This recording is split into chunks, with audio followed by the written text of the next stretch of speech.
This is Bob Ambrogi. Welcome. Today we're going to be taking a dive into AllRize version 3.0. It's new AI powered practice management system that's recently been updated with a bunch of new features. I'm really excited about this because the last time we really had an in-depth conversation was a year ago at Startup Alley when you guys were participants in that in Chicago at ABA Tech Show. Mhm. So I'm looking forward to diving in and seeing much more depth what you've built here and what you've developed since then a year ago. So joining me here today are Erik Ruda, the CEO. Erik, welcome.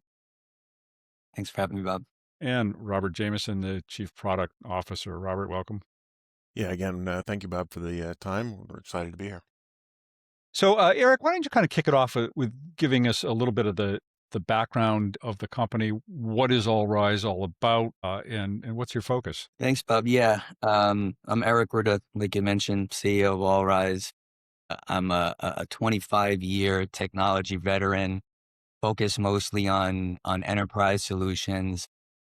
Before AllRize, I built Rise Technologies, which is an IT services company specializing in cybersecurity, 24/7 help desk support, fractional CIO, CTO services, specifically serving law firms. So I saw firsthand on how firms were managing their technology and a lot of the pain points that they were facing. Given that, I decided to build AllRize after seeing the fragmented technology stacks that really just didn't work well together. Law firms typically are buying tools one at a time and then figuring out a way to try to integrate them later, creating data silos and operational inefficiencies. And from my experience in enterprise solutions, I knew there was a better way. That insight led to the creation of AllRize, which essentially is a comprehensive, integrated practice management platform built to create a unified solution.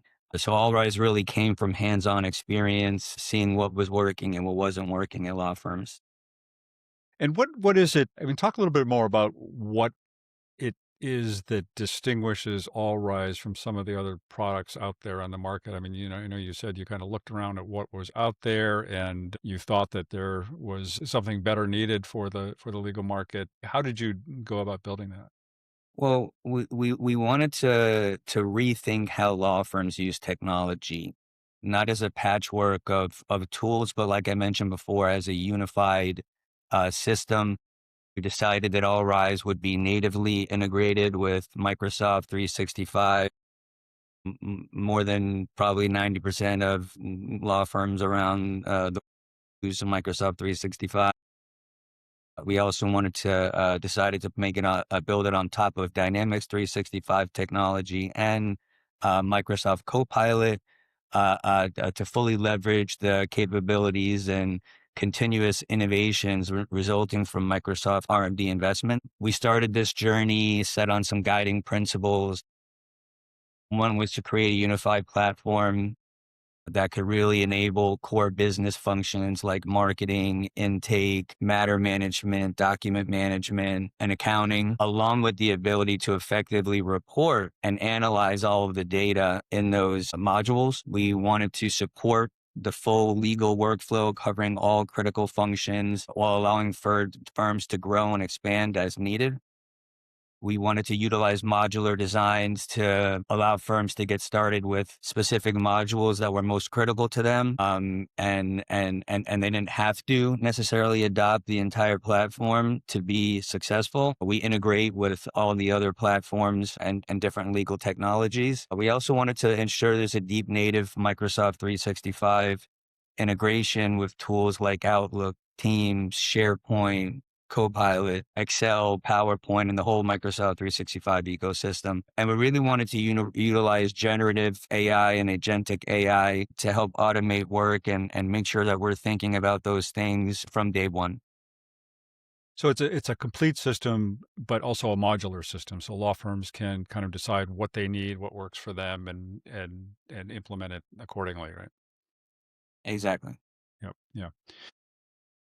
And who are your target customers? I mean, what size firm is this most appropriate for? It's highly configurable, so it can support almost any law firm, really regardless of practice area. However, our primary customer right now is mid-sized law firms, typically around 500 employees, and our market research shows that this is the segment that feels the most pain most acutely, with too many disparate products, poor data silos, and all those causing productivity challenges. I agree. I mean, we've got, a number of clients, they're starting to get at that level. You're starting to get more teams. You're starting to get people that are starting to specialize in areas of the business, whether it's a billing clerk or it's a team of people that are responsible for intake, right? So we're starting to see those groups of people at that level that need that additional system. And then also with those additional people comes coordination and other things that are,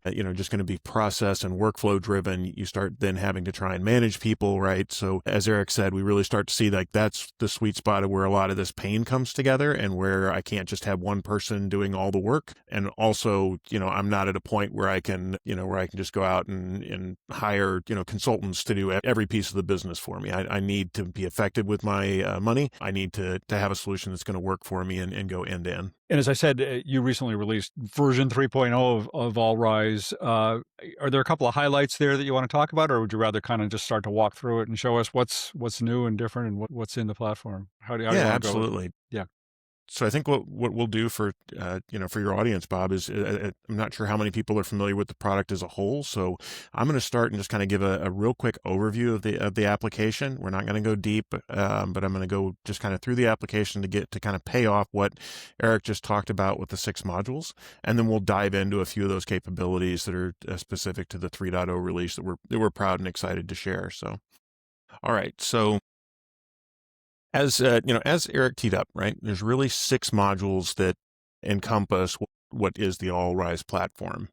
And so from, kind of going through those modules from top to bottom, the process all starts with marketing, right? So you have a marketing set of capabilities that are really going to allow you to do those things like creating bulk emails, being able to send text messages to your clients, being able to create things like web forms and landing pages so that as your clients are trying to reach out to you, you can either use the marketing module or you can use the stuff you create in the marketing module and you can post that to your own website. So it's really enabling you to have those kind of landing pages and data collection that you would have on the intake side, and also just reaching out to those prospective leads and clients that you would have.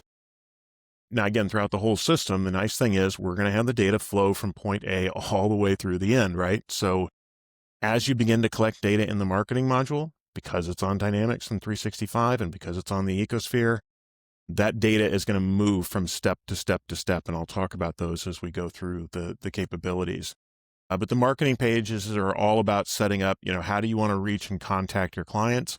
It's about creating that customer journey so that as the customer is interacting with that marketing material, you're able to track it, you're able to see it flow through the system, you're able to understand where those leads are coming from, and then you can adjust your strategy for marketing based on that information, right? So, it's important to have good, clear understanding metrics around your marketing side to know where your spend is.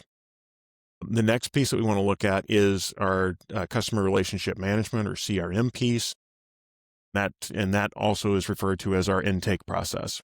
So coming out of marketing, hopefully they did a wonderful job of generating leads. Now I've got people calling in, I've got people emailing in, I've got people that are referred to from friends and family, and I've got referral partners, other law firms that are referring business to your firm. So all of those different sources are coming in. All of those are becoming leads in the application. And so that's kind of the first step of CRM, is capturing all that lead information, being able to have those integrations with systems that are, your overnight call answering service, your email system, and being able to recognize when I got an email that comes in from a different source, what is that email, and be able to quickly assign that to a lead. We know, based on different practice areas, each practice area can have its own special uniqueness to it.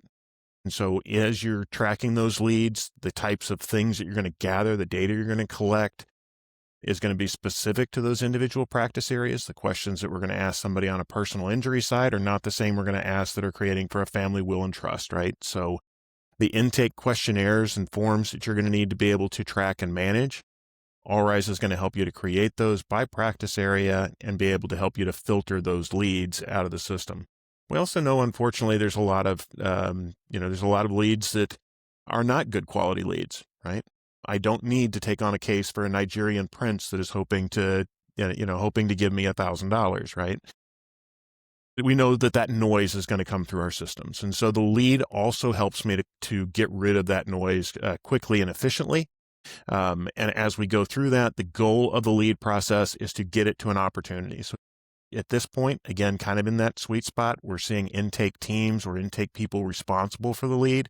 It's their job to kind of clear that and get it in front of, get the quality leads in front of the attorneys for them to understand the case. And so at that point, after you've qualified the lead, it'll go into an opportunity. And an opportunity just means that this is a good opportunity for us and that I need to then have the attorney and the team start to reach out to them, start to understand if this is a case we want to take on.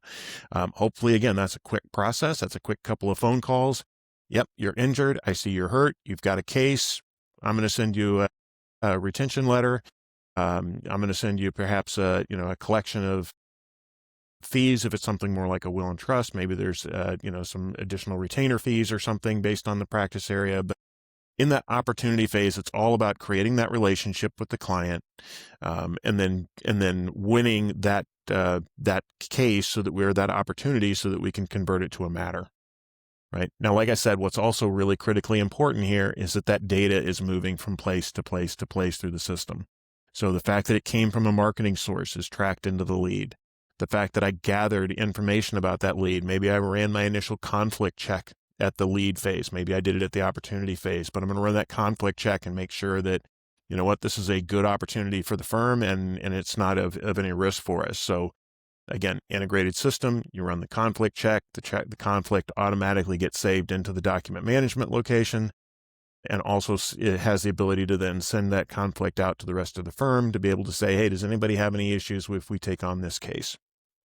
Right. All that's happening really in the interesting opportunity because phase. So many practice management systems you see start after all this has happened, after the marketing, Right. after the lead evaluation has happened, and you take them on as a client, and then the practice management starts. It's really interesting that you're starting right from scratch here. Yeah, we really wanted to make sure we captured that, that part of the workflow being from end to end. And so we've got some great features that are baked in to do that. And like I said, the data is going to move along with it. So if you ask a questionnaire and you ask him a whole bunch of questions about the accident, and now I go to the matter, that questionnaire came with it and all the data came with it, and is accessible then if I need to query or ask questions, or if I gather documents, those are going to come along for the ride, right? So, winning the opportunity creates the matter and automatically moves that data to me to the next phase. All right. So let me jump into matters here for a second. All right. So from a matter perspective, this is where I do the bulk of my work, right? So this is where I'm actually engaged in managing the case or the matter itself. And so there's a number of things that I need to be able to look at from a matter perspective. Let me go ahead and open it up and I'll show you one here. By the way, this is our demo database. All of this data is demo data. None of this is client information. I can't talk about security later on and then tell you we're using client data in a demo. That would be bad. So all of this is fictitious, made up demo data. Just like you guys are using AI, we have the ability to use AI to do some really cool data things. But from a matter perspective, right? So what are we doing in the matter itself? Well, for one, we've got workflow, right? So I've got different tasks that are going to be assigned to the members of the team. So from a task perspective, all your tasks can be in there. You can drive dependencies in your task. You can say, okay, when I complete a particular phase or stage of this particular workflow, it automatically creates a new task for me. So let's say that I'm pre-trial, right? And that's one of the stages that I want to track. I've got all my tasks and stuff leading up to the trial information. As soon as I say I'm in trial, automatically you can have additional tasks pop up, right? So whatever that workflow is that works for you in your practice area, you can create those tasks with dependencies. You can create those dependencies so that they're time-based. You can say, okay, this task needs to start after this one. This task I need to send a follow-up email, for example. That follow-up email is going to happen 2 days after I complete this task. And then that email through automation can automatically be generated and automatically be sent, right? So it's managing that task, and workflow is a big piece of your matter management. Managing all your documents and files is obviously a big part of it. And I'm going to talk more about document management here in just a second. But keeping track of all the documents that are coming in is a huge piece of it. Right in the middle of my screen, you see the timeline. And I want to talk about that for just a minute as well, because the timeline captures all of the other activities that I'm doing. Let's say that I'm making emails, I'm making phone calls, I'm setting up appointments, right? All of that kind of stuff. We talked about the level of integration that the system has. So when I create a calendar entry, right? When I create an appointment, that's not only creating it on the timeline in AllRize, that's creating the Outlook calendar entry. And it's putting it on your Outlook calendar. So it's not like I'm managing a calendar within the system and a calendar back in my regular email system. I've got one calendar, right? And it allows me to just keep everything, wherever I want to do it. So if I want to do that work in Outlook and I want to set up the invitation from there, I can set it up from there and I can link it to the matter. Or vice versa, if I'm in AllRize and I'm already in the matter and I say, oh yes, that reminds me, I need to call Daisy, I can create an appointment from right there, right? So I can go right into the system and say, yep, go ahead and make an appointment, or I can connect that to my phone system, right? So I can literally just make a phone call from here. I can use Teams to be the note taker for that phone call, and all that activity can then be tracked with the matter itself, right? So the activities that you're doing, capturing emails, phone calls, notes, all those kinds of things right in the matter itself, or in that source system that you're using it for, right? Outlook, being in Word, right? Whatever you're doing that in, that add-in on the other side can say, take the work you did over there and link it back to the matter. Does that kind of make sense? Makes sense. Yeah. Cool. Could I quickly ask you a question back on the workflows? Just are the workflows all configured? Are the law firms able to configure their own workflows, or do those come as preset kind of workflows, or how does that work? Yeah, we have a lot of experience, but we don't have experience in exactly what that firm's policies and workflows need to look like. So we will, as advisors, we will help to guide and try and give some suggestions on where we think, when we come in and do our implementation, for example, the first thing we do is not start implementing. The first thing we do is start looking at what you're doing today. Right. And we want to understand how our clients are using their existing processes, what their workflow looks like. And then we'll either make recommendations, say, let's tweak this a little bit, or let's just go ahead and do it that way. But the tasks themselves can be done by the teams, right? There's no having to call and pick up 1-800-call Erik and make him go code something. In this system, I can go right into the task workflow and I can say, I need to create a new task, or I need to create a new task that always happens for this particular practice type, okay? And similarly with things like the documentation, right? So when I do my documents, everybody has a different folder structure that they're going to create, and they're going to put all their different documents.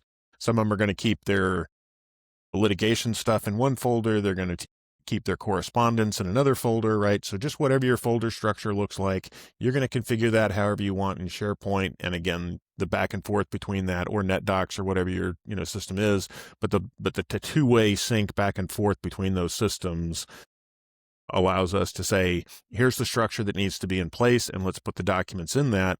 And then the workflow allows it to say, hey, when I create a brand new matter, go create these 6 folders for me, right? Because that's what they're going to need to be able to do their work, right? So create that workflow automatically. Did that answer the question? Thank you. Okay, perfect. All right, so after you've kind of got that workflow, you've got your activities, and the next piece is all of your financing. So you're going to be able to keep track of all of your expenses, your flat fees, your time reporting. All of those kind of capabilities are going to be baked into the system as well. And I'm not going to go dive deep into those today, but you can track all of those different expense types.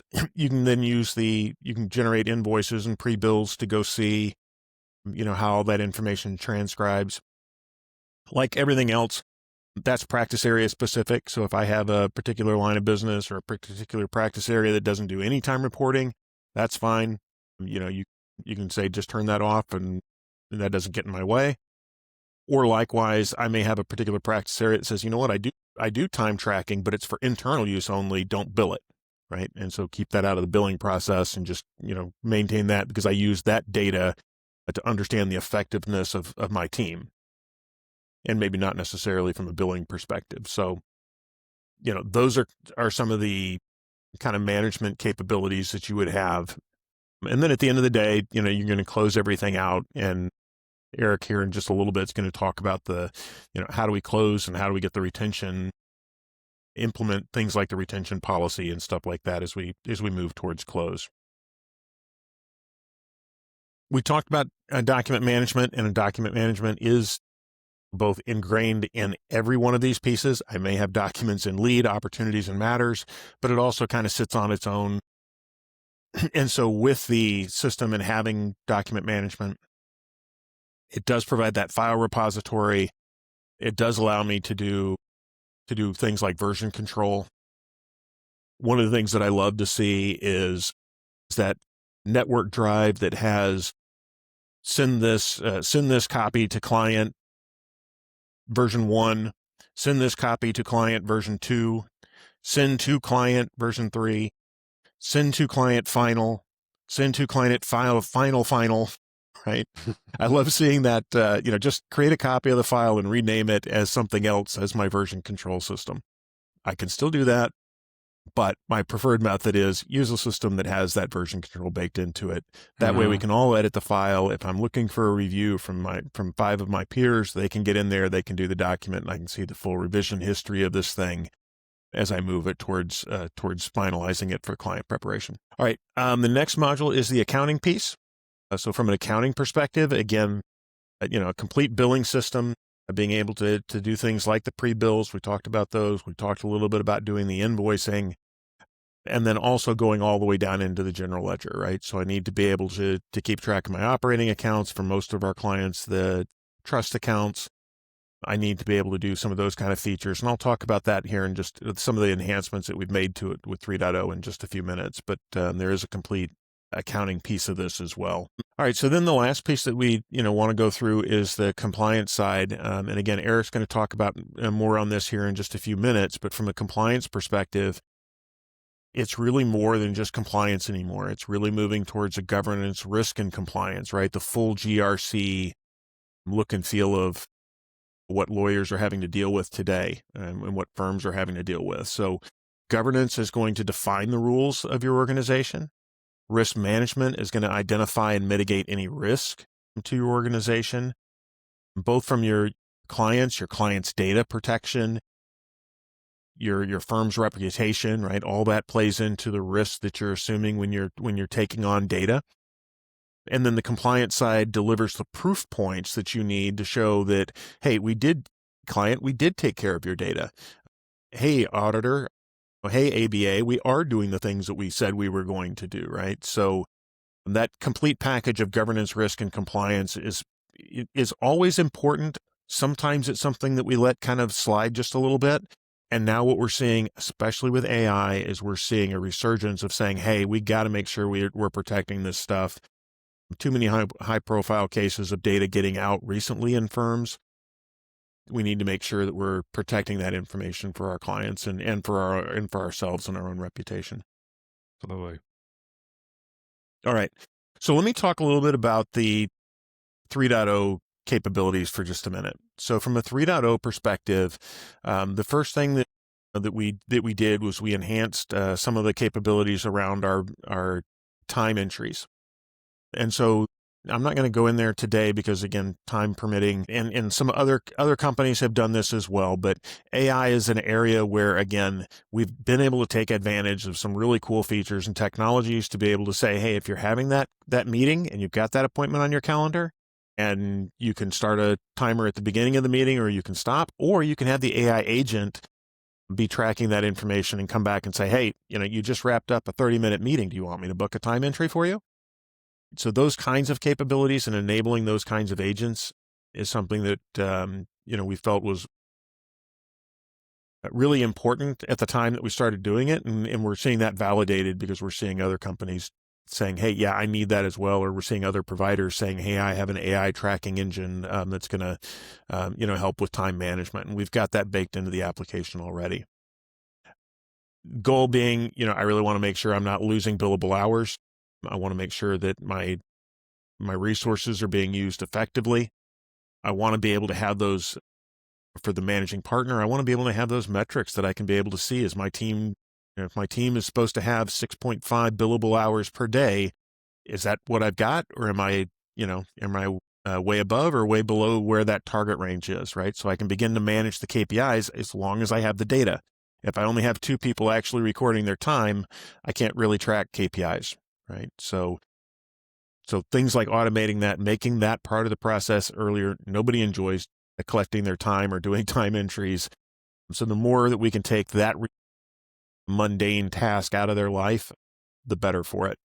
So And is it we've going to added some also help you capabilities there. create the entry itself? Is it going to say 30 Exactly. minutes in meeting with client or something like Right. that? Or Right.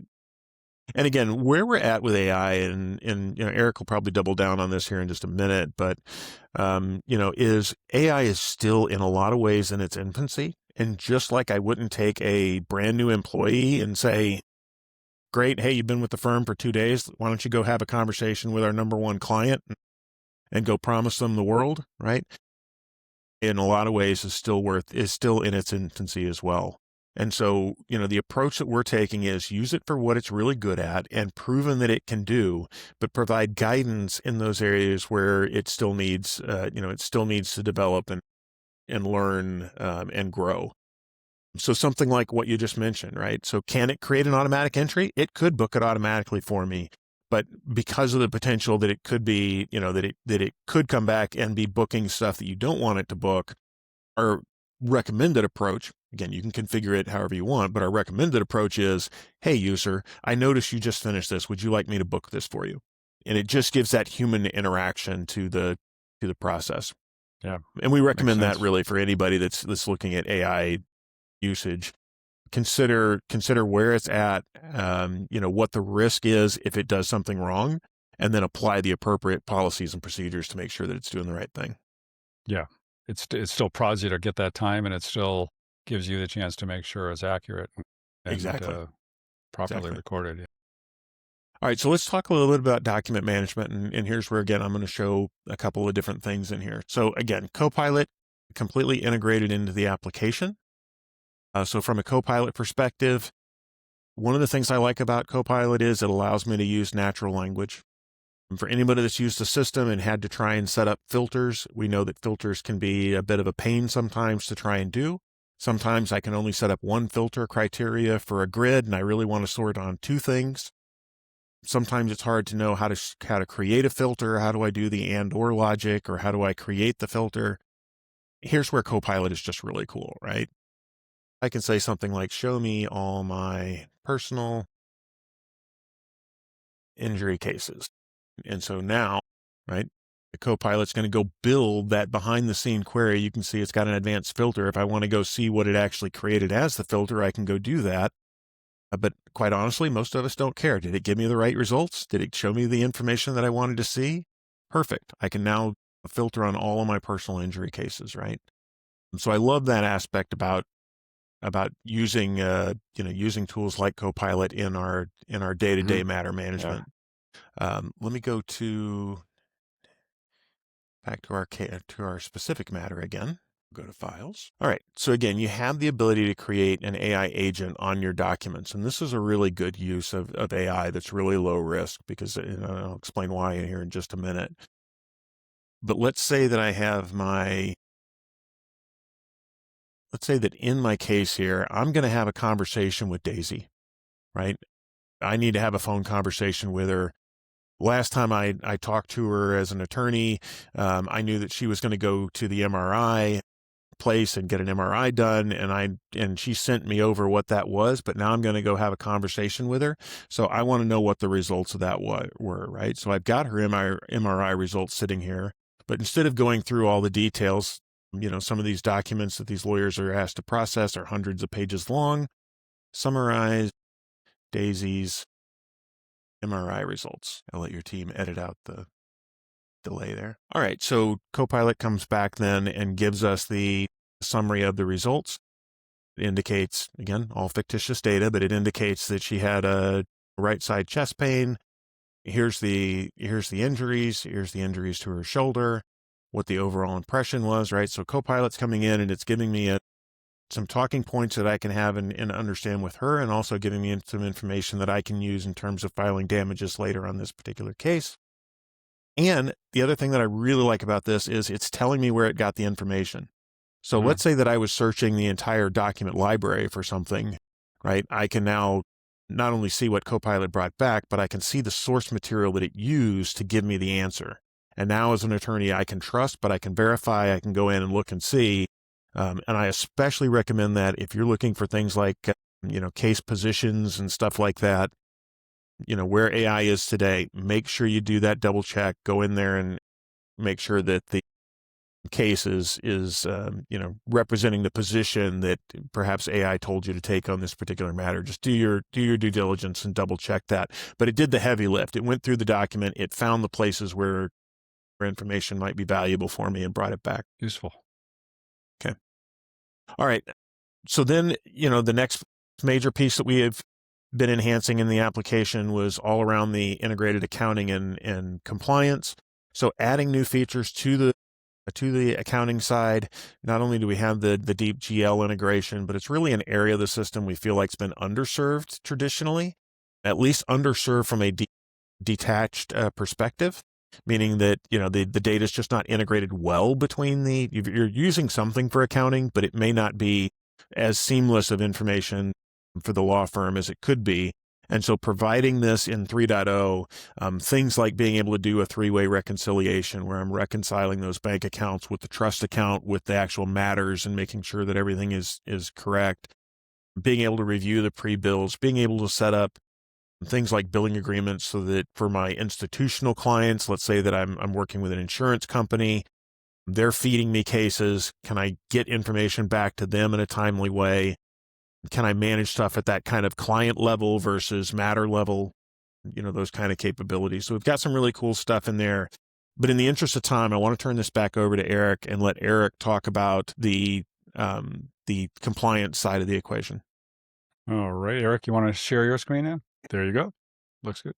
So like I mentioned earlier, we handle a lot of cybersecurity with our sister company. And we're also seeing some of the challenges that firms are dealing with from a data governance and security perspective, especially, now in the age of AI, where data is being pulled in a lot of different places and different models and different systems that firms are trying out. In regard to governance, something that we really wanted to, focus on was data retention, ethical walls, AI use policies, data sensitivity labels, making sure that, we're preventing unauthorized access and sharing, along with, compliance and audit logs. We've done that through the implementation of Microsoft Purview. Since we're on the Microsoft 365 ecosystem, we've fully natively integrated all of Purview throughout AllRize. And something that you can see here, this is the records management module, and there are a lot of different rules per, obviously, practice area, per jurisdiction for how long you need to keep files. Let's say, for example, maybe in personal injury, once the matter closes, you need to, have it saved for 7 years. A lot of firms are very strict on this, meaning that once something is up for disposition or be able to be deleted, they want to delete it as soon as possible to get rid of that liability. And then there are other firms that just keep everything forever, which is not uncommon. So what we, really also wanted to focus on now with the growing level of data and documents, to really have that records management and that life cycle where you can have an event, for example, when a matter closes, if it matches or meets the criteria of a specific label, then it will wait 7 years before trying to destroy it. And then when it does destroy it, it gives you communications, and then you have a list of everything up for destruction. And then obviously you can go in and do reviews, and there may be reasons why you want to keep things longer, but you have the ability to fully come in here and take care of all of your records management needs. We also have a information protection piece of that. And this is really how Microsoft Copilot is really kind of governed and secured by Microsoft Purview, right? It's one of the ways to do it. And here you have the ability, if files need to be encrypted, you can have sensitivity labels, encrypt the data, and we can also apply auto labeling for policies. So this is something that I like to kind of show. So, law firms obviously have a lot of sensitive data. And here you can apply auto labeling policies. So if you were creating a policy, let's say, for example, if you're a personal injury firm or a firm that stores a lot of medical information, you can come in here, and it is global, but let's just go to the United States. You can go to medical and health information, click on regular. And then here you can see that it's going to go through all of the information inside of AllRize and look for all of these indicators. Look for health or medical forms, look for any type of medical terms and conditions. You also have the ability to look at different US financial data. So if there's credit card numbers or anything like that, it'll go ahead and flag all that data, all the data inside of AllRize, in Outlook, in SharePoint, OneDrive, the entire Microsoft 365 ecosystem. And that really allows you to limit what is being pulled into models and into Copilot. And these labels follow the data and documents along their entire life cycle. So everything within the ecosystems honors that. So you can't, for example, pull in somebody's personal information and having the model train it, something like that, which is really important, and going to be increasingly important, as we move through the era of AI. All the real, really sort of underscoring the advantages of being developed on the Microsoft ecosystem, because then you have all these capabilities here. Yeah, Right. everything's enterprise grade security out of the box, and then we're just making sure that that's properly integrated, natively into AllRize and everything that. Right, because there's a lot of firms, rightfully so. They're trying to take advantage of AI. They're trying to figure out how it can create efficiencies. They don't want to be left out. We get that. But the risk is that you're taking on a third party AI system that doesn't have some of these security features. Mm-hmm. Kind of worst case scenario. Let's say that you put a whole bunch of your stuff into queries to try and help you figure out how to do this matter, and somebody else can then say, tell me about all the cases that had these criteria in my area, and they somehow come up with the information that was in my law firm, right? That's a bad scenario. And that's a bad day at the office, right? So being able to protect that data is critically important. I know that we have just a couple of minutes left, so I just wanted to check in on whether there's anything else that you wanted to show before our time runs out here. No, we're happy to provide more for anybody that wants to do more. We recognize that the point of this is to kind of show off what we've added in 3.0, but also give some of your people an introduction into AllRize. We hope we've done that today, and we're around if anybody needs to follow up or ask questions. We just thank you for the opportunity to show some of the stuff that we are seeing coming as we look forward to what are we doing next. being able to understand. We're expecting governance to continue to have a bigger and bigger play. We're expecting companies to have some challenges. We're going to try and do our best to keep our clients from having challenges with this area, and it'll shape our next set of features. All right. Well, Erik, Robert, thanks so much. Really interesting. I'm really glad to have gotten this overview. Yeah, happy to be here. Thanks for having us. Thanks, Bob. All right. Well, so you've been watching, learning all about the latest version of AllRize, version 3.0, and just recently released. Thanks again for showing that, and we'll have information on our webpage on how to connect to the site and find out more about the company and contact information and everything else you're going to want. So thanks a lot. Good to see you guys.